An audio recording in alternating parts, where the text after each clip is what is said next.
जीवन में सुख और दुख दोनों जरूरी हैं। सुख के दिन सुख मान और दुख के दिन सोच, क्योंकि परमेश्वर ने दोनों को एक ही संग रखा है, जिससे मनुष्य अपने बाद होने वाली किसी बात को न समझ सके। आइए इस संदेश को समझने के लिए एक उदाहरण को देखते हैं। घुप अंधेरी रात में एक व्यक्ति नदी में कूदकर आत्महत्या करने का विचार कर रहा था। वर्षा के दिन थे और नदी पूरे उफान पर थी। आकाश में बादल घिरे थे और रह रहकर बिजली चमक रही थी। वो शख्स काफी धनी व्यक्ति था, लेकिन अचानक हुए घाटे से उसकी सारी संपत्ति चली गई थी। उसके भाग्य का सूरज डूब गया था। चारों ओर निराशा ही निराशा थी और भविष्य नजर नहीं आ रहा था।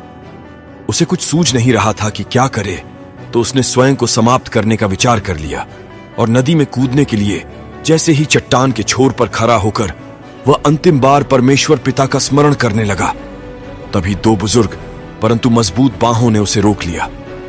बिजली की चमक में उसने देखा कि एक वृद्ध परमेश्वर की भक्त संत उसे पकड़े हुए है। उस वृद्ध ने उससे निराशा का कारण पूछा और किनारे लाकर उसकी सारी कथा सुनी।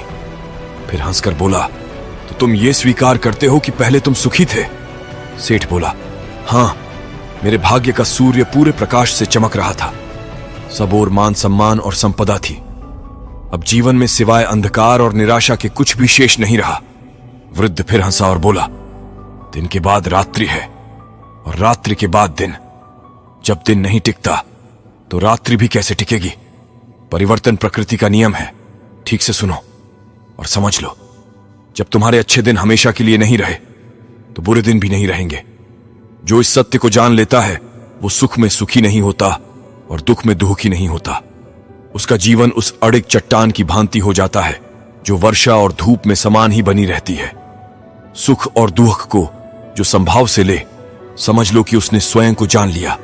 सुख दुख तो आते जाते रहते हैं, यही प्रकृति की गति है। सोचो, यदि किसी ने जीवन में एक जैसा ही भाव देखा, हमेशा सुख का ही, जिस चीज की आवश्यकता हुई उससे पहले वो मिल गई, तो क्या वो कुछ उपहार पाने की खुशी का अनुभव कर सकता है? इसी तरह सभी मानव जाति के जीवन में व्यक्तिगत रूप से कोई ना कोई समस्या आता जाता रहता है। ये सब दुख तकलीफों समस्या को देखकर कुछ लोग हार मान लेते हैं, तो कुछ समस्या के सामान करके आगे बढ़ता है। क्योंकि रोने का समय और हंसने का भी समय, छाती पीटने का समय और नाचने का भी समय है। उसने सब कुछ ऐसा बनाया कि अपने अपने समय पर वे सुंदर होते हैं। फिर उसने मनुष्यों के मन में अनादि अनंत काल का ज्ञान उत्पन्न किया है, तो भी जो काम परमेश्वर ने किया है वह आदि से अंत तक मनुष्य समझ नहीं सकता। दुख न आए तो सुख का स्वाद क्या होता है, ये कोई कैसे जाने? इसलिए जीवन में सुख और दुख दोनों जरूरी हैं। वीडियो अच्छी लगे तो एक लाइक और शेयर करना मत भूलिएगा, क्योंकि ऐसा वीडियो हमेशा हमारे जीवन को आगे बढ़ने में मदद करते हैं। तो दोस्तों, आपकी वजह से अगर किसी एक को भी भला हुआ तो परमेश्वर के दरवाजा आपके लिए हमेशा खुला पाएंगे। धन्यवाद दोस्तों।